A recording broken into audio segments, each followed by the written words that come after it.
الله الرحمن الرحيم ألهاكم التكاثر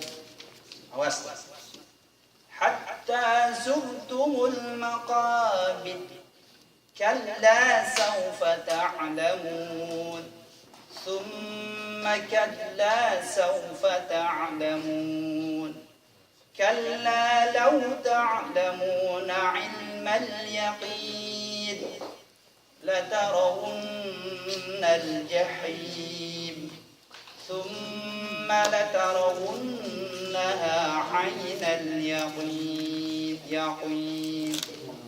ثم لتسألن يومئذ عن النعيم. Perhatikan ya, nggak boleh alhaakumut takasur atau zurtumul maqabir. Birbar ya. Ada aturan. Alhaakumut takasur. Coba. Alhaakumut takasur hatta zurtumul maqabir. Hatta zurtumul maqabir. Zur monyong tafkhim zur hatta zurtumul maqabir. Hatta zurtumul maqabir. Zaza zurtumu hatta zurtumul maqabir. Hatta zurtumul maqabir. Tarkik ya.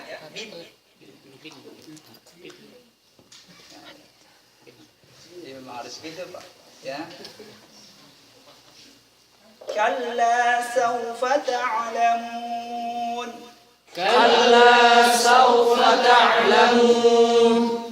Thumma kalla sawfa ta'lamun. Thumma kalla sawfa ta'lamun. Kalla law ta'lamuna ilmal yaqin. Kalla law ta'lamuna ilmal yaqin. Yaqin. Thumma latarawunnaha 'ainal yaqin. Thumma latarawunnaha 'ainal yaqin. Thumma latus'alunna yawma idzin 'anil na'im. Thumma latus'alunna yawma idzin 'anil na'im. Satu surah bisa hafal dengan cepat. Karena saya pernah merumuskan, istri saya sempat tidak percaya kalau saya insya Allah bisa memformat dalam tempo 56 hari orang bisa hafal Quran. Iya, kenapa demikian? Yang orang nggak punya triknya sih. Coba sampean dilantunkan dengan seperti itu. Nanti di ayat-ayat Ali Imran dan lain sebagainya akan cepat nyangkut. Kenapa? Karena daya tarik suaranya yang indah dulu akan nyangkut. Ya enggak Pak? Sampean nyanyikan lagu apa kalau suaranya enak dan cepat nyambungnya ya Pak?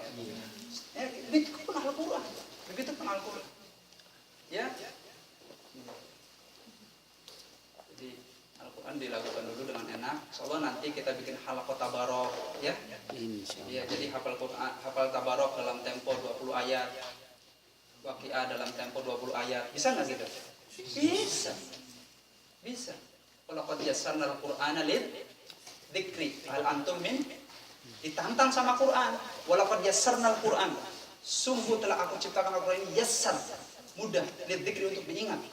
Tinggal entenya Pak, hal mudzakir amna, mau ingat apa enggak, mau ngapal apa enggak, kan gitu Pak. Nah, saya punya trik-triknya itu.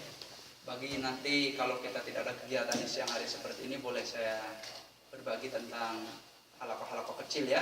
Nanti hafal tabarok dulu, hafal waqiah dulu, kan gitu.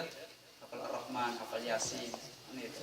Dalam tempo yang sangat singkat-singkat, dan nanti bisa menjadi ya bekal buat kita semua. Assalamualaikum, mudah-mudahan ya teman-teman sekalian. Ini yang bisa saya sampaikan tentang alhamdulillah. Tadi al-hakumut, yaitu gambarnya seperti itu. Hakumut takasum hatta zurtumul maqabir. Kalla sawfa ta'lamun. Thumma kalla sawfa ta'lamun. Kalla law ta'lamuna 'ilmal yaqin. Gitu ya. Terus. Nanti terus surat-surat pendek, karena biasanya di kampung kan ngimamin pakai surat pendek. Ya. Ya, jangan keluar hal ya. Nah, itu saya pikir yang terlalu meremehkan sholat ya. Jangan seperti itu. Sholat itu harus perlu diagungkan, teman-teman. Ya, sampai di sini barangkali ada yang mau didialogkan. Iya, itu wakaf qabih kalau di Al-Quran ditulis apa tidak? Atau Tidak kita ada. tidak ada kan? Iya, Makanya wakaf tadi qabih ini dilarang Imam Nawawi. iya, dilarang oleh Imam Nawawi karena ini sangat merusak arti. Sangat merusak keagungan Al-Quran. Ya. Contohnya, udah tahu kita nggak kuat, tapi mau dilanjutin aja. Siratal ladzina an'amta 'alaihim ghair. Arti nggak ngepas, berhenti juga nggak boleh. Itu wakaf qabih. Maka ulama qurra, para ahli qori mau mengharamkannya. Kalau nggak kuat yang berhenti di tempat-tempat yang pas aja. Dari mana kita tahu? Ya tentu dari guru. Makanya ada Quran saya itu khusus udah dicoret-coret dari semenjak saya belajar, udah tempat-tempat berhentinya. Ya, boleh itu kalau dicoret satu tahun mungkin.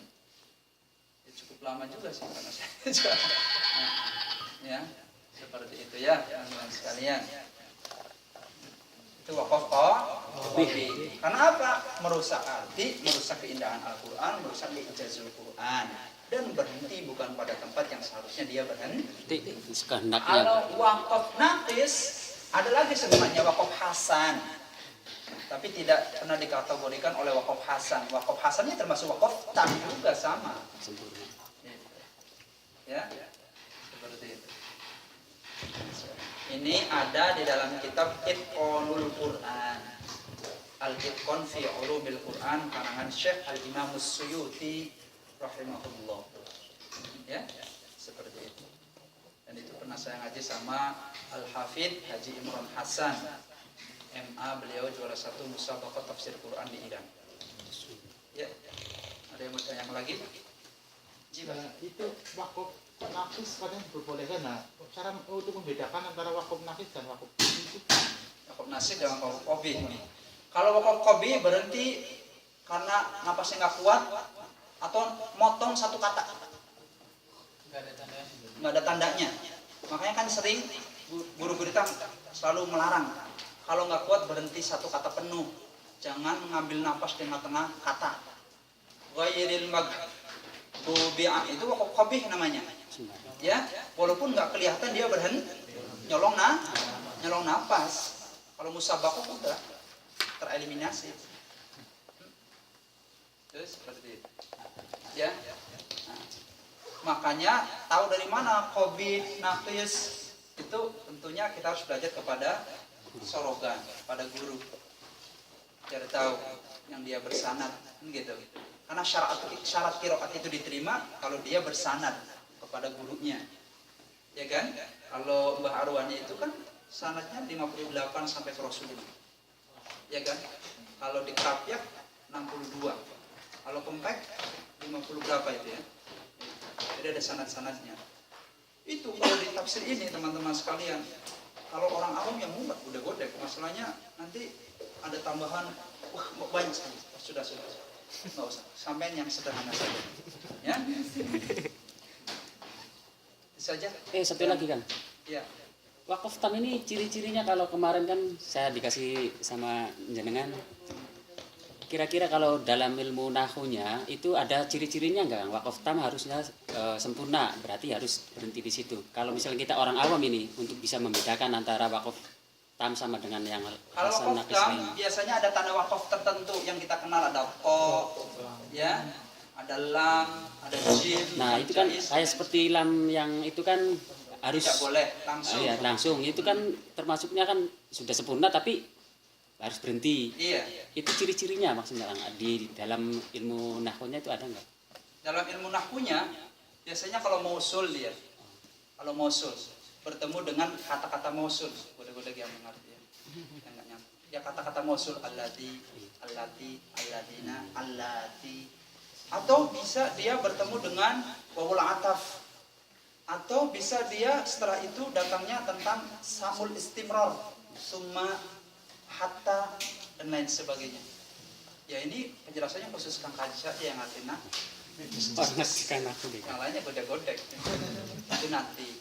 Ya, makanya teman-teman sekalian, saya talaki sampai 4 tahun itu karena saya pengen tahu per kata-katanya dari guru saya sendiri. Dan terakhir saya talaki sama teman saya, ya, namanya Ustaz Abdul Qadir, ya, Syahid Abdul Qadir. Sekarang beliau sedang ambil doktor di Malaysia. Itu teman satu kelas SD. Nah, dia jadikan guru sama saya, ya, seperti itu. Anda lebih talaki awalnya dia itu ke Sudan. Dan dia pernah talaki 4 syekh di Mesir. Oh saya dunia TKI, ya, dakwah lagi di Saudi, tengah-tengah TKI lagi, dakwah lagi di Kerawang, tengah-tengah TKI lagi, tenaga kerja Indonesia di Texmaco, nah, dakwah lagi di Korea, TKI lagi, dia buru-buru sama syekh, ada Syekh Hasan, Syekh Haji Karo, Syekh Romania. itu nggak apa-apa lah, namanya juga hidup ini perlu ada warna. Ada yang lagi? Iya, Pak. Tadi kan kalau waktu baca Al-Fatihah pas sholat itu kan ada jedanya. Kita harus bacaan apa dalam jedanya? Ya setiap kata, setiap ayat dalam Al-Fatihah. Bismillahirrahmanirrahim. Iya, itu kan jeda. Iya, Itu tapi jangan terlalu lama. Untuk menghayati sholatnya itu biasanya dengan berdoa atau apa? Tidak. Cuman diam. Iya, diam saja.